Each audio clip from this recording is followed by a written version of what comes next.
we're talking to Dr. James Busby, and he wrote this book, How to Afford Veterinarian Care Without Mortgaging the Kids.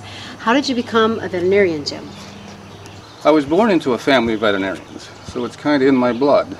My great-grandfather was a veterinarian approximately 100 years ago. My father died while I was going to school, so when I graduated I actually took over his practice. But it's something I've done for over 40 years, and I've been very happy with my choice. So tell us a little bit about your book. The book is something that I wrote because I'm becoming disgusted with what the profession is becoming. I don't agree with a lot of things that are going on in the veterinary medicine because I feel they are charging for a lot of things that are unnecessary. If pet owners are educated, if they know something, they then are able to say no when their veterinarian tells them you need this or that. And so many things today are simply not needed. So could you give us some examples of that, Jim? Let's start with something that everybody is familiar with. Everybody has their animal vaccinated. In fact, they have them vaccinated and over-vaccinated and over-vaccinated.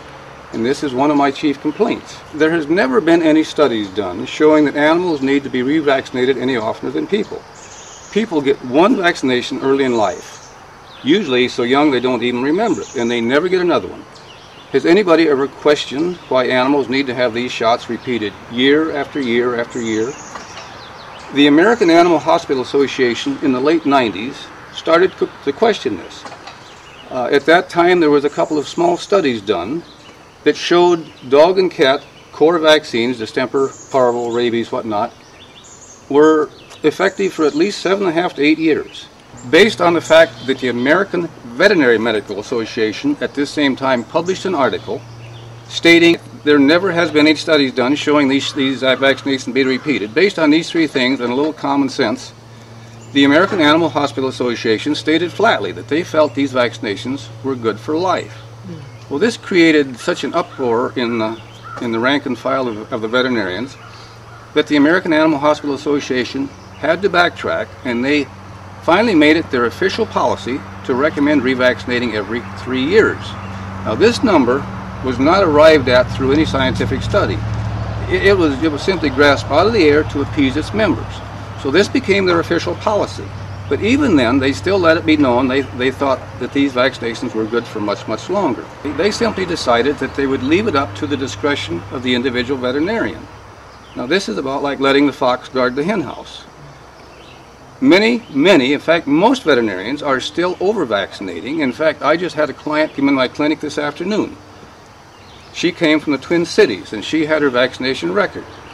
And many vets in the Twin Cities, probably most, still do vaccinations on an annual basis. Now, this is after all this other recommendations that it wasn't necessary. In fact, they were shooting rabies every 2 years. Now, there is no such thing as a 2-year rabies. There's only a 3-year rabies. This is a common practice.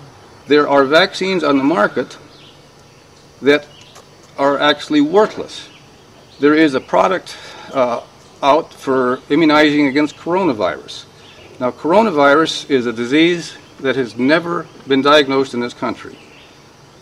The company that manufactured the vaccine couldn't prove it worked because when it came to testing the animals, if they had 30 dogs that they vaccinated and 30 dogs that they didn't, when they exposed them all to coronavirus, nobody got sick.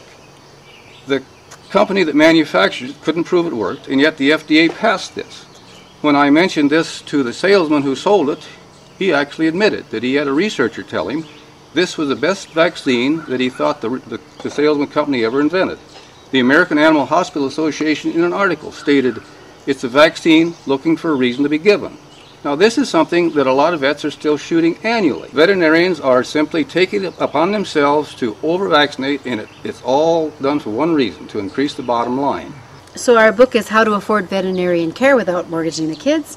And can you tell us, Dr. Busby, how to get this book? The best thing I can tell you is to look at my webpage, oldcountryvet.com.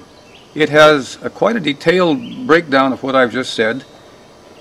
It gives my email address if you want to contact me, and you can order it off my webpage. You can also get it from Amazon.com, or any bookstore can order it. But look at my webpage, oldcountryvet.com. Thank you, Dr. Busby, for the fascinating interview, and I'm sure we'll hear more about the book.